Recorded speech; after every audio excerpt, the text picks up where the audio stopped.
नमस्कार। पिछले एपिसोड में आपने देखा कि आपकी कुंडली का ढांचा क्या है, आपका लग्न और 10th हाउस क्या बोलता है आपके बिजनेस को लेकर। अगर आपने वो वीडियो अभी तक नहीं देखा है तो आप अभी चेक कीजिए, क्योंकि अगर आपको आपकी बॉडी के बारे में कुछ नहीं पता तो आज की बात आपके किसी काम की नहीं। अब मान लीजिए कि आपके पास दुनिया का सबसे शक्तिशाली ट्रक है, मजबूत बॉडी, दमदार इंजन, लेकिन उसका ड्राइवर सो रहा है। क्या वो ट्रक मंजिल तक पहुंचेगा? कभी नहीं। बिजनेस की दुनिया में वो ड्राइवर है आपके कुंडली में बैठा बुध। बुध यानी आपका कैलकुलेशन, आपकी बुद्धि, आपकी चालाकी, आपके मार्केट का सेंस। लोगों को आपने देखा होगा करोड़ों रुपए डुबा देते हैं क्योंकि उनकी कुंडली में बुध तो सही जगह बैठा है, लेकिन वो मृत या निद्रा अवस्था में है। आज हम जानेंगे कि क्या आपके पास वो शार्क वाला दिमाग है जो रिस्क को मुनाफे में बदल दे, या आप सिर्फ एक ख्याली पुलाव पका रहे हो।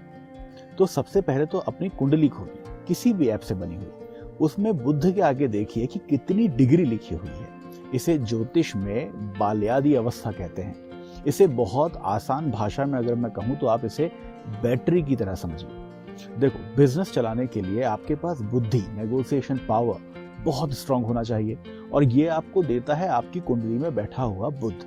अगर आपके बुध के आगे 12 डिग्री से लेके 18 डिग्री लिखा हुआ है तो आप समझ लीजिए कि आपकी बुद्धि का प्रोसेसर एकदम लेटेस्ट है। आप मार्केट की आहट दूसरों से पहले सुन लेते हो। आपकी नेगोशिएशन पावर इतनी तेज है कि आप कोई भी बिजनेस डील बहुत आराम से प्रॉफिटेबल कर लेते हो। अब अगर इस बुध के आगे 6 से 12 डिग्री लिखा हुआ है तो यहाँ बुध नया है। ये कोई बुरी बात नहीं है। आपके पास एनर्जी तो बहुत है, आप नए आइडियाज पे काम तो करोगे, लेकिन कभी कभी जोश में आकर होश खो बैठोगे। अगर बुध इन डिग्रियों के बीच है तो आप रिस्क लोगे भी, उसे कैलकुलेट भी करोगे, और जब जब आप अंधेरे में छलांग लगाओगे आपका बुध टॉर्च लेकर आपको रास्ता दिखाने आ जाएगा। तो बुध हुआ आपके बिजनेस की गाड़ी का ड्राइवर। अब ड्राइवर की ताकत तो आपने देख ली, मगर अब देखिए कि वो किस रास्ते पे गाड़ी चला रहा है, क्योंकि अगर ड्राइवर होशियार है लेकिन रास्ता कीचड़ वाला है तो गाड़ी फंस जाएगी। तो अगर आपके कुंडली में बुध दूसरे, 10वें या 11वें घर में बैठा हुआ है तो ये उसका पावर हाउस है। दूसरा घर काहे का है? वाणी का, कम्युनिकेशन का, आपकी बातों का। यहां बैठा बुध आपकी बातों से पैसा बना देता है। आप सेल्स और मार्केटिंग के बेताज बादशाह बन सकते हो। बिजनेस डील क्लोज करना, वो भी प्रॉफिट के साथ, ये आपके लिए बहुत आसान सी बात हो जाती है। इसके बाद चलते हैं अपन 10वें घर में। 10वां घर मैंने कल भी बताया था कि ये एक कर्म स्थान है, ये आपके कर्म का शिखर है। यहाँ बुध आपको एक सिस्टम बिल्डर बनाता है। आप सिर्फ काम नहीं करते बल्कि अपना साम्राज्य खड़ा करते हो सकता है कि आपने एक किराना स्टोर खोला, मगर 10वें घर में बैठा बुध उसे एक सुपरमार्केट में बदल के रख देगा। इसी का अगला घर है 11वां घर। ये घर है मुनाफे की मशीन। तो यहाँ बैठा बुध जानता है कि 1 रुपए से 2 रुपया या 10 रुपया कैसे बनाया जाए। तो अगर इन तीनों घरों में आपका बुध बैठा हुआ है तो आप बहुत ही अच्छी स्थिति में हो। आपकी वाणी बहुत अच्छी है, आपको बोलना बहुत अच्छा आता है, आपको प्रॉफिट बनाना आता है, और जो रही खुशी कसर है वो बुध आपके पीछे टॉर्च लेकर के चल ही रहा है। मगर बुध की बेबसी शुरू होती है 6वें, 8वें और 12वें घर में। 6वां, 8वां, 12वां घर, यहाँ बुध कंफ्यूज हो जाता है। आप हिसाब किताब या कानूनी पचड़ों में इतने उलझ के रह जाते हो कि एक बड़ा विजन भूल जाते हो। इन्वेस्टमेंट के नाम पर पैसा ड्रेन होने लगता है। तो अभी अपनी कुंडली में चेक कीजिए और मुझे कमेंट करके बताइए कि आपका बुध किस घर में बैठा हुआ है। क्या वो 11वें घर में नोट छाप रहा है या 12वें घर में खर्चा बढ़ा रहा है? अब जरा कड़वा सच सुनिए। बहुत से लोग कहते हैं कि मैंने बहुत मेहनत की पर ऐन मौके पर सब बिगड़ गया, जबकि मेरा बुध बिल्कुल सही घर में बैठा हुआ था। यहाँ काम करता है मृत या वृद्ध बुध। तो मृत बुध की जो डिग्री है वो है 24 से लेके 30 तक की।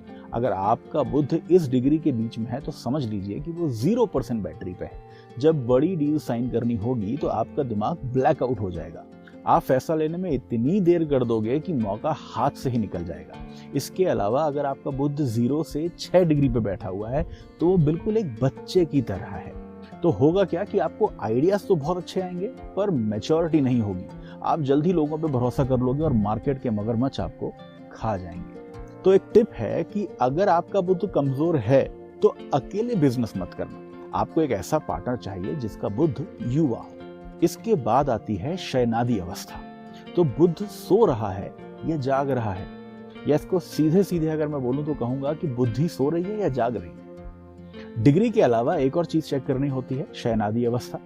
निद्रा अवस्था का मतलब है कि मान लीजिए डिग्री अच्छी है पर बुद्ध जो है वो निद्रा अवस्था में है। इसका मतलब क्या होगा कि आप सपने तो बड़े देखोगे पर एक्शन के वक्त आलस कर जाओगे। आप कहोगे कल करेंगे यार, और बिजनेस में कल का मतलब है लॉस, हार। फिर दूसरी है कौतुक अवस्था, यानी कि एक्टिव अवस्था। तो अगर बुद्ध यहाँ है तो आप बिजनेस को एक खेल की तरह खेलोगे, आपको रिस्क लेने में डर नहीं लगेगा बल्कि मजा आने लगेगा।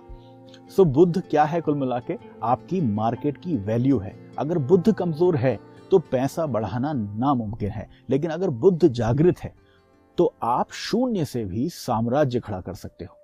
तो अब अपना बुद्ध डिग्री और घर के साथ कमेंट में लिखिए। मैं देखना चाहता हूं कि आप में से कितने लोग शार्प बिजनेस माइंड के साथ पैदा हुए हैं। लेकिन रुकिए, मजबूत ढांचा और तेज दिमाग होने के बाद भी एक बहुत बड़ा फिल्टर अभी बाकी है। क्या आप ये बिजनेस 35 साल की उम्र के बाद भी टिका पाओगे? तो क्या आपकी सफलता सिर्फ एक टेम्परेरी फेज है? इसका जवाब छुपा है आपकी नवांश कुंडली में, जिसे हम D9 भी कहते हैं। तो कल के एपिसोड में हम करेंगे आपकी D9 का सर्जिकल ऑडिट। हम देखेंगे कि क्या 35 साल की उम्र के बाद भी आपकी किस्मत आपका साथ देगी या छोड़ देगी। तो कल मिलते हैं एपिसोड 3 में। जय हिंद।